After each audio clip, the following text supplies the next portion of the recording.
हरे कृष्णा दासों के दास राधा कांत गिरधारी दास। महाप्रभु का बहुत बहुत धन्यवाद देते हैं जिन्होंने हमें एक दिन और दिया अपनी सेवा करने के लिए। उसी क्रम में महाप्रभु के चरणों में प्रार्थना करते हैं। श्री श्री राधा माधव अष्ट सखी पंच तत्व विघ्न विनाशक श्री लक्ष्मी नरसिंह भगवान कृष्ण कृपा मूर्ति ऐसी भक्ति वेदांत शिला प्रभुपाद परम पूज्य गोपाल कृष्ण गोस्वामी गुरु महाराज समस्त वैष्णव जन गुरु परंपरा कृपा से हम लोग भगवान की सेवा कर पा रहे हैं। तो आज बहुत ही पवित्र दिन उत्पन्ना महाद्वादशी मिश्रित एकादशी है। तो उस एकादशी की कथा हम सब लोगों को सुननी चाहिए, लोगों को ज़्यादा से ज़्यादा भगवान की सेवा से जोड़ने का प्रयास करना चाहिए, क्योंकि महाप्रभु की कृपा होती है, भक्तों की कृपा होती है, गुरु की कृपा होती है, तभी हम सेवा कर पाते हैं, अन्यथा हम सेवा नहीं कर पाएंगे। तो आप सब लोगों के यही चरणों में प्रार्थना करूँगा कि आप सब लोग भगवान से प्रार्थना करें, भगवान से ब्लेसिंग्स करें, हम इसी प्रकार भक्तों की सेवा करते रहें अपने जीवन में। यही हमारी बस भगवान से प्रार्थना रहती है। तो उसी क्रम में आज हम सब लोग जो उत्पन्ना एकादशी है, क्योंकि आज के दिन एकादशी उत्पन्न हुई थी, उस पर हम थोड़ी सी चर्चा करेंगे कि क्या महात्मा है आज के एकादशी का। तो उत्पन्ना एकादशी पर हम लोग चर्चा करेंगे। सूत गोस्वामी ने कहा है, हे विद्वान ब्राह्मण, बहुत काल पूर्व परम पुरुषोत्तम भगवान ने श्री एकादशी के शुभ महिमा तथा उनके व्रत पालन के यम नियमों का वर्णन किया है। हे ब्राह्मण, मैं श्रेष्ठ जो भी इन पावन उपवासों की महिमा व उद्गम का श्रवण करता हूँ, वह इस भौतिक संसार में अनेक सुख भोगने के लिए उपरांत भगवान विष्णु के धाम को प्राप्त करता है।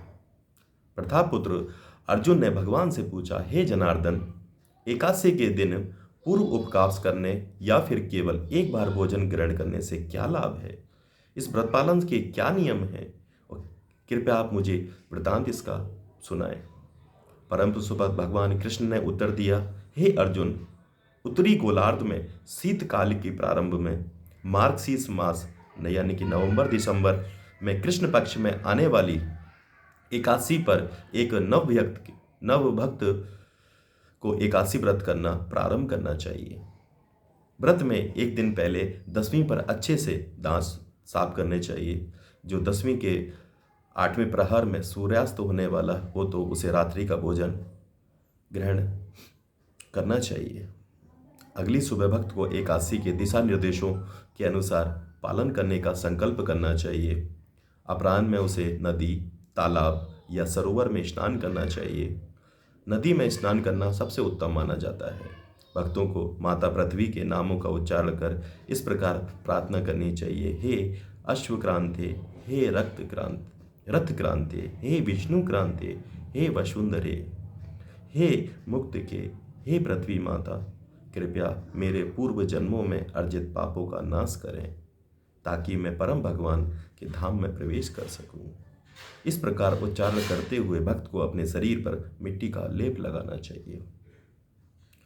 इस दिन भक्त को ऐसे लोगों से बात नहीं करनी चाहिए जिनका धार्मिक पतन हो चुका है।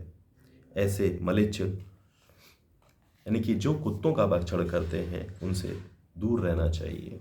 उनसे क्या कहते हैं, जिनका पतित है वो अभी उनका उद्धार भगवान नहीं कर पाए।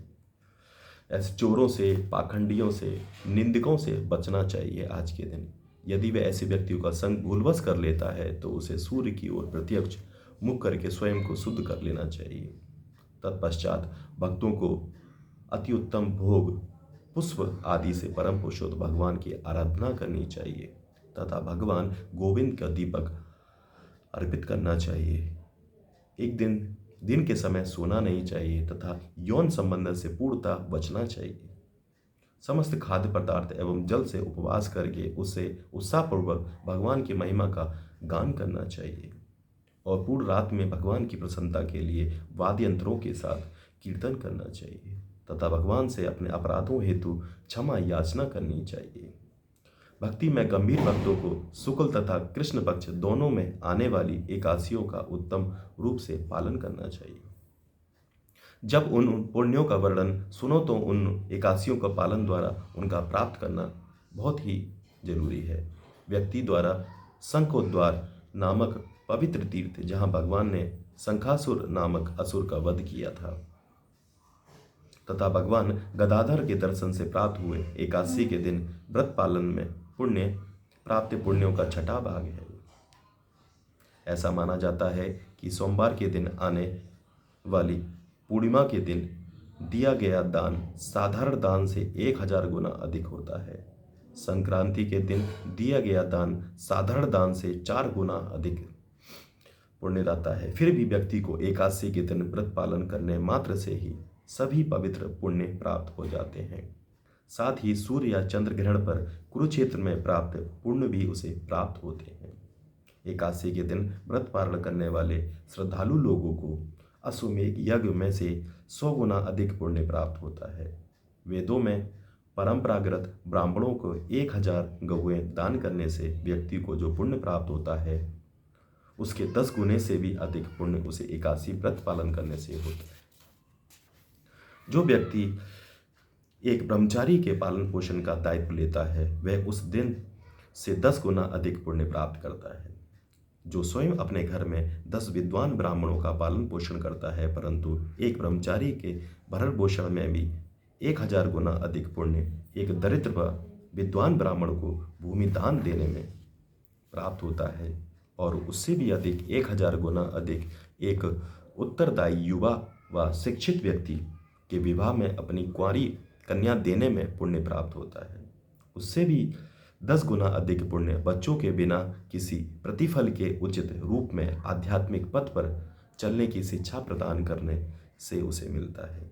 इससे भी 10 गुना अधिक बेहतर है किसी भूखे को भोजन देना।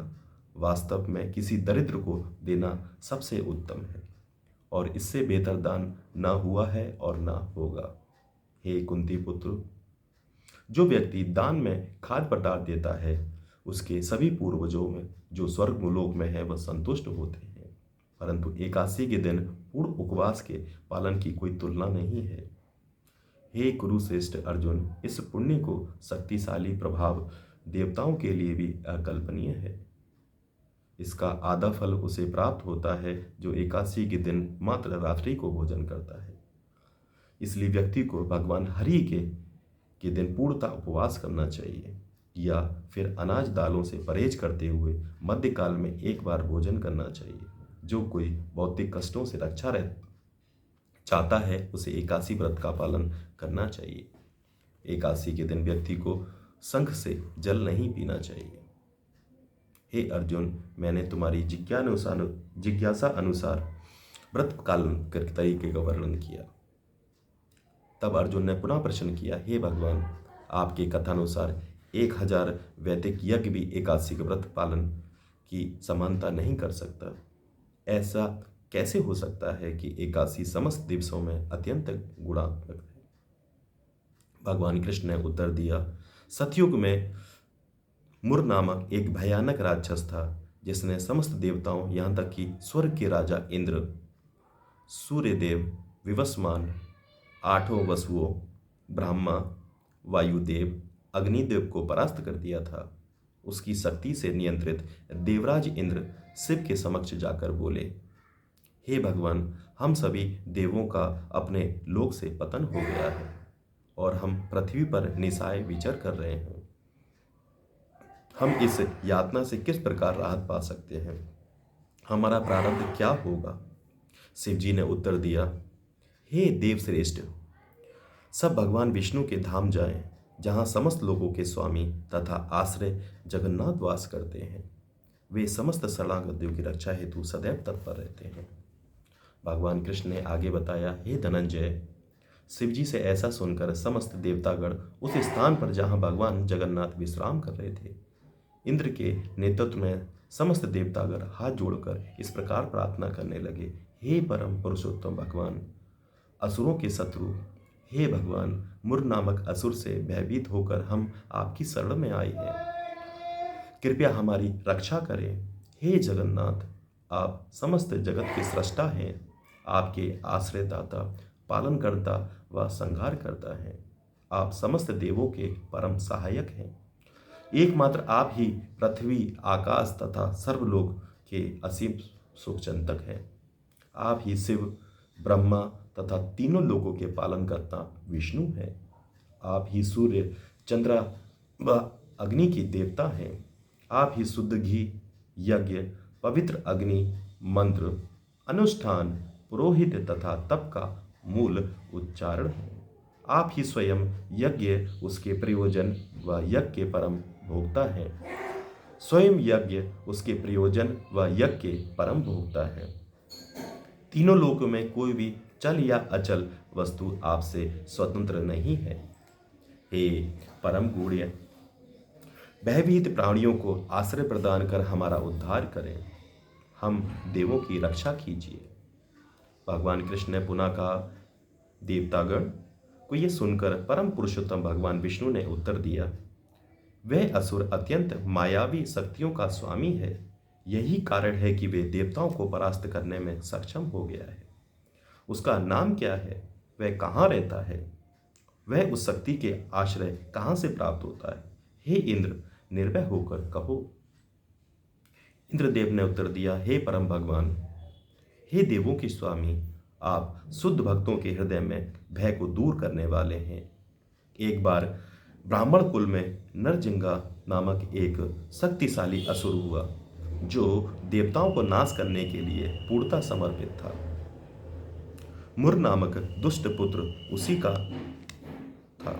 मुर को राजधानी चंद्रावती थी। उसी के आधार पर उस दुष्ट राक्षस ने संपूर्ण संसार, यहां तक कि देवताओं को भी परास्त कर दिया। उसने स्वर्ग के राजा इंद्र, अग्निदेव, मृत्युदेव, यमराज, वायुदेव, चंद्रदेव, सोम, जल के देवता वरुण और शिवजी को उनके स्वर्गीय लोगों से निकाल दिया। उसने सूर्यदेव की भूमिका निभाते हुए सूर्य प्रकाश फैलाना प्रारंभ कर दिया। स्वयं को मेघों के रूप में परिवर्तित कर दिया। भगवान विष्णु कृपया इस असुर का वध करें तथा देवताओं को विजयी बनाएं। इंद्र के इन शब्दों को सुनकर भगवान विष्णु अत्यंत क्रुद्ध हुए और उन्होंने देवताओं को चंद्रावती की ओर बढ़ने का आदेश दिया। सभी देवता भगवान हरि के साथ मुर की राजधानी चंद्रावती की ओर उत्साहपूर्वक बढ़ने लगे। जब मुर ने देवताओं को देखा तो वह अपनी विशाल सेना के साथ भयंकर गर्जना करते हुए आगे बढ़ा। युद्ध भूमि में उपस्थित भगवान ऋषिकेश को देखकर अत्यंत क्रुद्ध असुर अपने हाथों में अनेक अस्त्र शस्त्र लेकर उनकी ओर बढ़े। ज्यों ही असुरों ने शंख, चक्र, गदा भगवान पर आक्रमण किया, भगवान ने उन्हें अपने नुकीले विषैले तीरों से भेद दिया। समस्त असुर भगवान के हाथों मारे जाने के उपरांत मुर ने भगवान से युद्ध करना प्रारंभ कर दिया। परम भगवान के द्वारा प्रयोग में लाए अस्त्रों से बचने के लिए मुर ने मायावी शक्तियों का प्रयोग किया। वास्तव में भगवान द्वारा असुर पर फेंके गए अस्त्र उसे पुष्पों के प्रहार की भांति अनुभव हो रहे थे। तब भगवान ने उसके साथ ही शक्तिशाली लोह जड़ित गदा से युद्ध करना प्रारंभ कर दिया। यह युद्ध 1000 स्वर्गिक वर्षों तक चला और फिर भगवान स्वस्थता थक कर बद्रिका आश्रम की ओर चले गए, जहां योगियों में श्रेष्ठ भगवान योगेश्वर, जो ब्रह्मांड के स्वामी हैं, ने हिमालय नामक एक अत्यंत सुंदर गुफा में प्रवेश करने के उद्देश्य से प्रवेश किया। हे धनंजय, वह गुफा 96 मील व्यास में फैली थी और उसका एक ही प्रवेश द्वार था। हे पांडुपुत्र, निसंदेह मैं उस युद्ध में अपना बहुत थक गया था, अतः निद्रा लेना चाहता था। मैं उस गुफा में जाकर विश्राम करने लगा, परंतु मुर असुर जो मेरे पीछे आ गया, उसने मुझे निद्रा मग्न देखकर हृदय से विचार किया, आज मैं समस्त असुरों के वधिक हरि का वध कर दूंगा। जब वह शैतान दिमाग असुर इस प्रकार योजना बना रहा था, तो मेरे शरीर से एक उज्जवल क्रांति युक्त एक युवा कन्या प्रकट हुई, जो अनेक चमचमाते अस्त्र शस्त्रों से लैस थी। वह युद्ध के लिए तत्पर थी। उस स्त्री से युद्ध की चुनौती सुनकर मुर उससे युद्ध करने लगा, परंतु वह यह देखकर अत्यंत विस्मित हुआ कि वह अविराम युद्ध चल रहा था।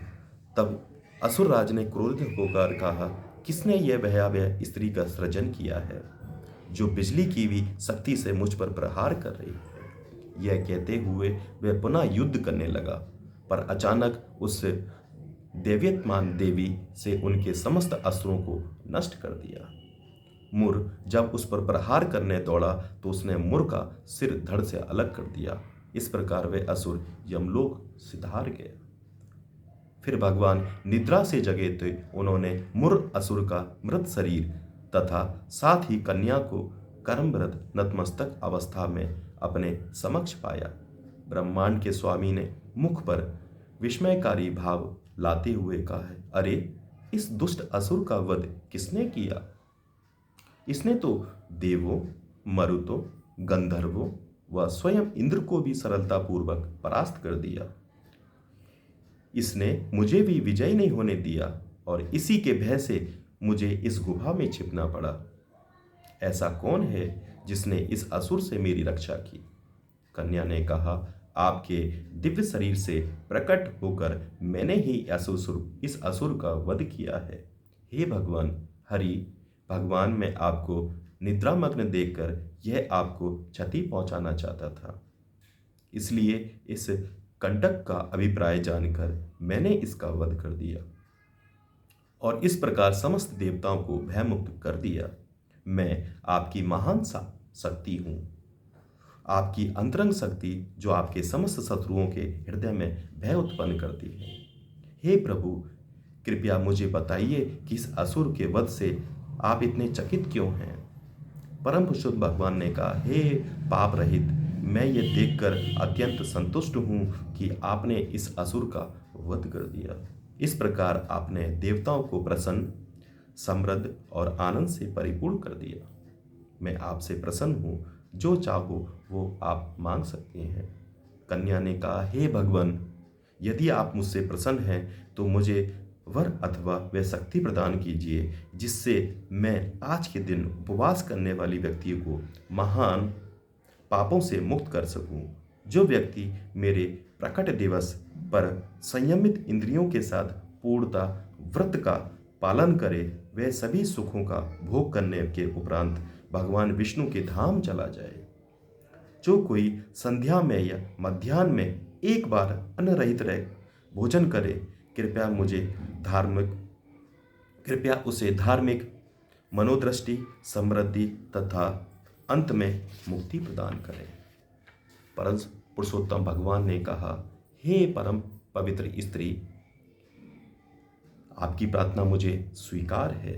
मेरे सभी भक्त आपके दिन उपवास करेंगे।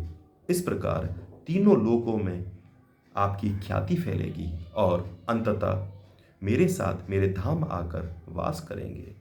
आप शुक्ल पक्ष के 11वें दिन प्रकट हुई, इसलिए आपका नाम एकादशी होगा। यदि कोई व्यक्ति एकादशी के दिन उपवास करेगा तो मैं उसके समस्त पापों को जलाकर भस्म कर दूंगा और उसे अपने दिव्य धाम में स्थान दूंगा। शुक्ल तथा कृष्ण पक्ष की एकादशी तिथि मुझे अति प्रिय है। इस प्रकार कन्या का वर प्रदान कर परम भगवान एकाएक अंतर्ध्यान हो गए। उसी दिन से संपूर्ण ब्रह्मांड में एकादशी का दिन अत्यंत पुण्यवान व प्रसिद्ध हो गया।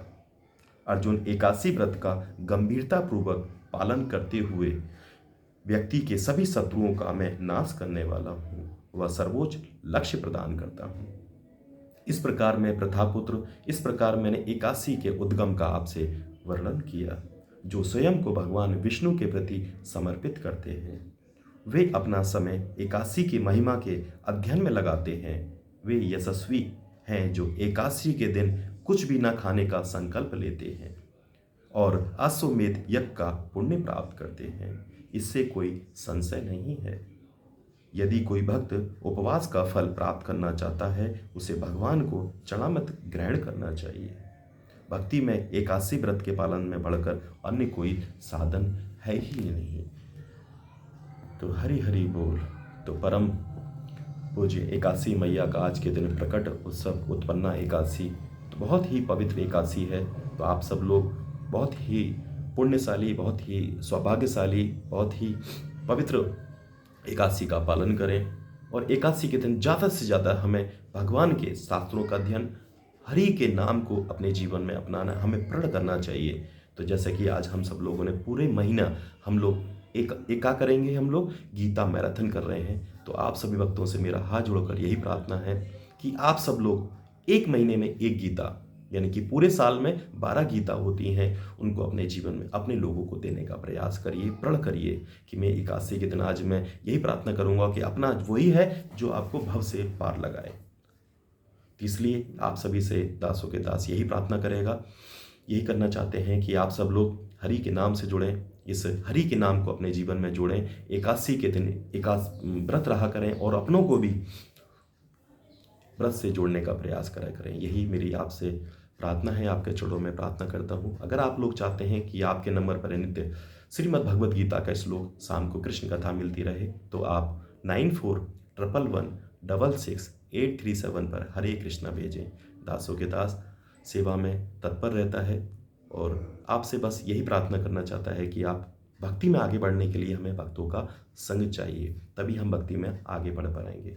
तो बस आज के लिए हम यही प्रार्थना करेंगे कि आप पूरे दिन ज़्यादा से ज़्यादा भगवान की सेवा, जो भी सेवा आपको दृढ़तापूर्वक मिले, उसको बिना किसी बाधा के आप उसे पूरा कर सकें। यही मेरी आपसे विनती है, आपके चरणों में प्रार्थना है। हरे कृष्ण कृष्ण कृष्ण हरे हरे, हरे राम राम राम हरे हरे। तो जो भी भक्त एकादशी का संदेश, क्योंकि जब हम हरि के नाम को अपने जीवन में जोड़ेंगे तो क्या होगा, आपस में प्रेम बढ़ेगा, पूरे विश्व का कल्याण होगा। तो हम लोग चाहते हैं कि आप एकादशी का अपना संदेश जरूर भेजा करें, जिससे आपस में प्रेम बढ़ेगा, भक्ति में हम आगे बढ़ेंगे। हरि हरि बोल, हरि हरि बोल, हरि हरि बोल।